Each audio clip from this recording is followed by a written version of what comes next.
Line Livestock, it started in 2002, not exactly as County Line Livestock. We had another entity before that where my brother and I started raising pigs together.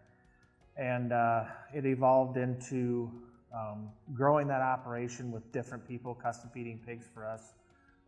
And then unable to find a good source of feeder pigs, we invested in a Pipestone sow unit. We brought our cousin Dan into the operation. He had bought some hog buildings, and so he started feeding pigs with us. And eventually, after a couple different entities, it turned into County Line Livestock. When we built the feed mill, getting our grain dealer's license, we separated the feed mill entity from the livestock entity and started County Line Feed Mill in 2015, and we've been that since. I farm with my brother and my dad and my son and my nephews. So County Line Livestock markets about 60,000 head a year, and we source all of our pigs from two of the Pipestone managed sow units, Skyline and Grassland.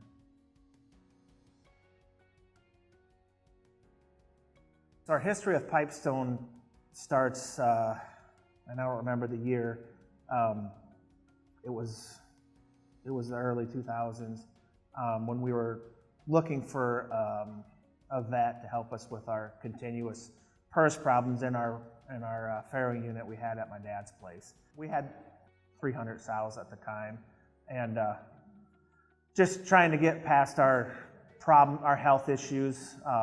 And so with that, it evolved into turning our farrowing into nursery, buying into the Grassland sow unit, and it expanded rapidly from there. We were buying feeder pigs for a while and desperate for a good source of pigs, and so it just made sense to invest in a Pipestone managed unit.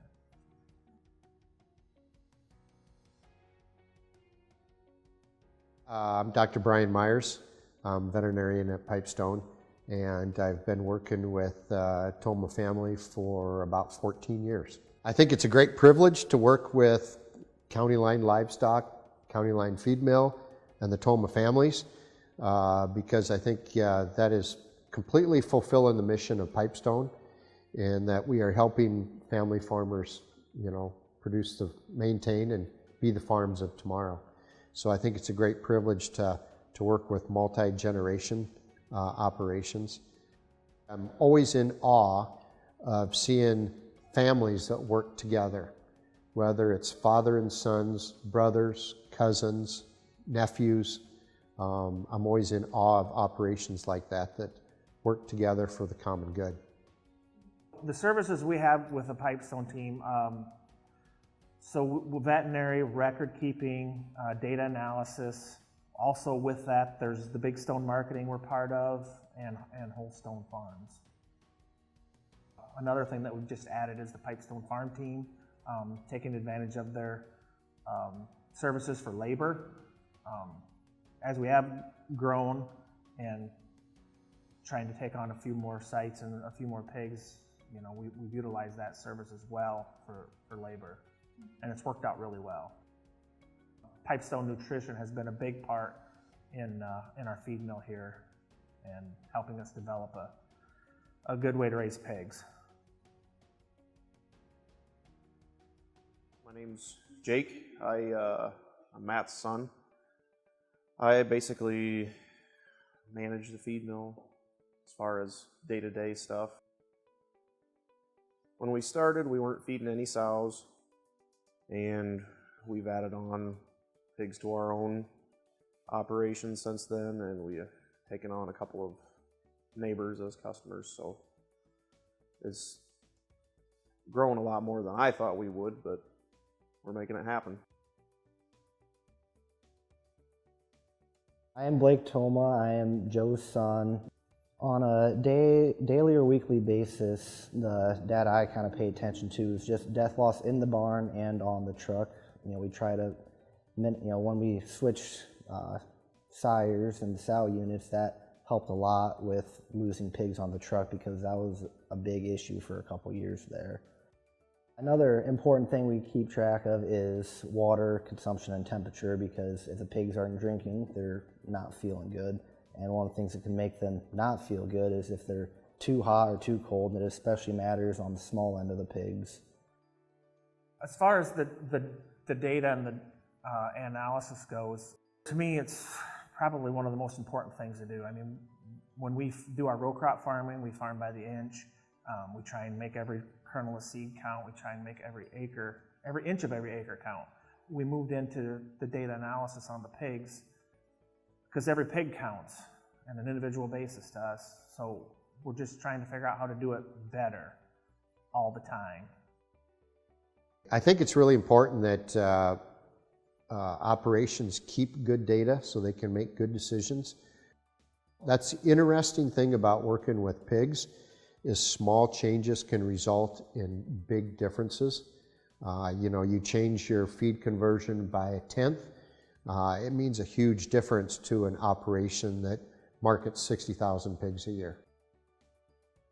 My main goal in particular is to maximize our facilities here and see that it can be passed on to the next generation, and include any family member that wants to be part of the operation grow as the family grows. As it was with my dad and with my grandfather, passing it on was of the utmost importance. So doing that is top priority here.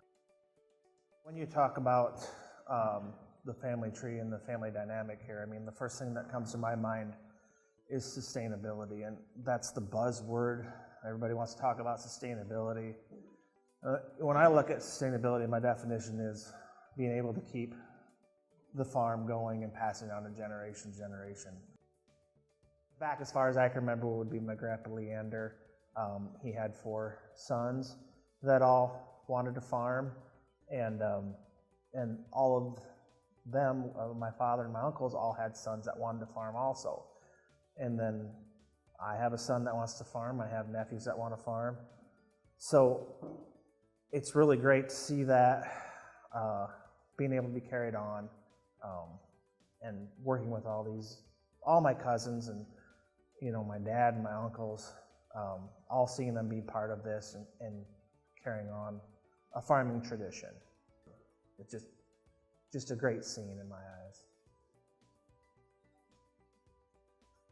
The Thoma families definitely embody what farmers should be, and what they should strive to be. They're good stewards of the land, they're good stewards of livestock, and they're good proponents of our industry. And when I say industry, that's not the pig industry, the corn industry, that's the pork industry. So I think they do a really good job doing that too.